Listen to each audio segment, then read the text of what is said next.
Oh, hello! Welcome to the Pioneer Tin Shop. Last time I saw you, we had just made some Victorian tinsel for your Christmas tree. Hopefully that went all well, but today I'm going to be showing you how to make a shriller or a tin whistle such as these right here. Now, you can make these out of tin or any other sheet metal such as copper or brass, but those thicker sheet metals and those stronger materials require a little bit more elbow grease to get done right. The tools you're going to need to be able to make a tin whistle today are a hammer of some sort, a scratch awl or a marking tool, a pencil works just as well, a pair of folding pliers. Now, if you don't have access to folding pliers, a regular pair of pliers will work, but folding pliers make the job a little bit easier. You're going to need a shim or some other piece of thin material such as a small piece of brass I have right here. You can use an excess piece of tin or whatever material you're making your whistle out of. We'll show you what that's used for in a second. And you're going to need your material to make your whistle. I've pre-cut these in advance. If you want to learn how we cut things in the tin shop with the shear, check out the last video with the Victorian tinsel. These pieces of tin are 3 inches long for one piece and 1.5 inches long for the second, and roughly the same thickness, but it doesn't matter too much. You can have them anywhere between 1/2 inch all the way up to 1 inch thick, as long as they are 3 inches and 1.5 inches long. Let's get started on making our shriller.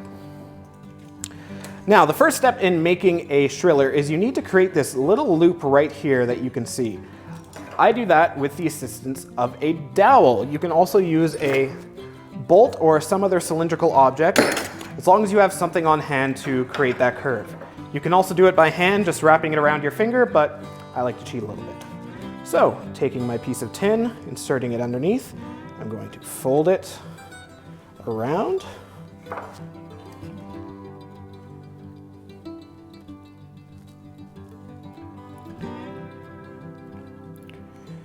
And we end up with something like this. It's almost a little bobsled kind of shape.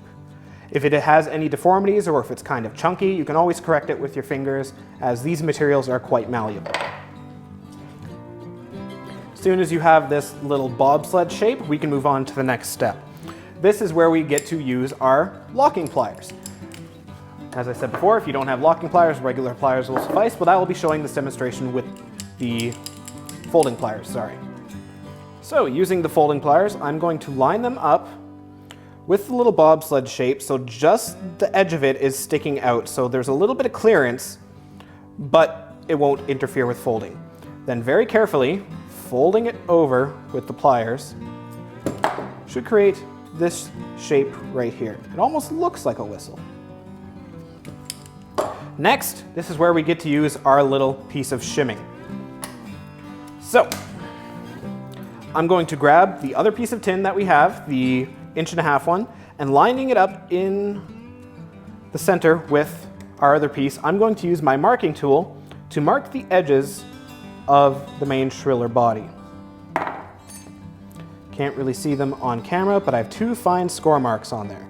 That is where my reference is for me to use the folding pliers again, lining them up roughly. It doesn't have to be exactly perfect. You do want the whistle to have a little bit of room for the air to pass through.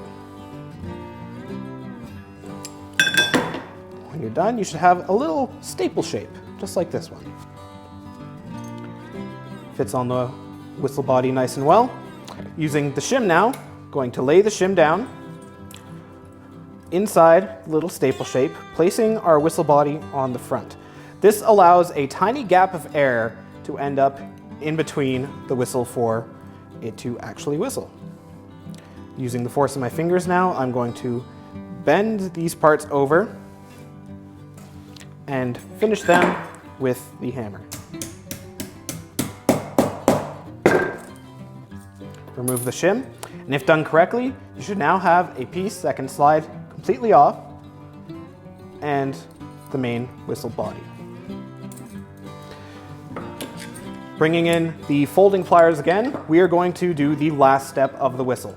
This small tab sticking out right here on the whistle needs to be folded over, and it will hold everything in the whistle in place. So, lining it up into the folding pliers, just so we have the main body and the whistle there, I'm going to fold as far as I can take it, and it'll lock this sliding piece into the whistle. Taking the shim, inserting it into the whistle, folding it over, I can then use my hammer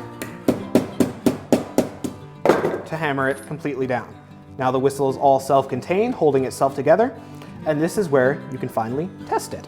And if it does not end up working, adjusting this piece right here, the kind of end of this curve, that is what vibrates to create the sound of the whistle. If your whistle doesn't work exactly as you wanted it to, play with that piece and just tinker. That's all you need to do to get it to work.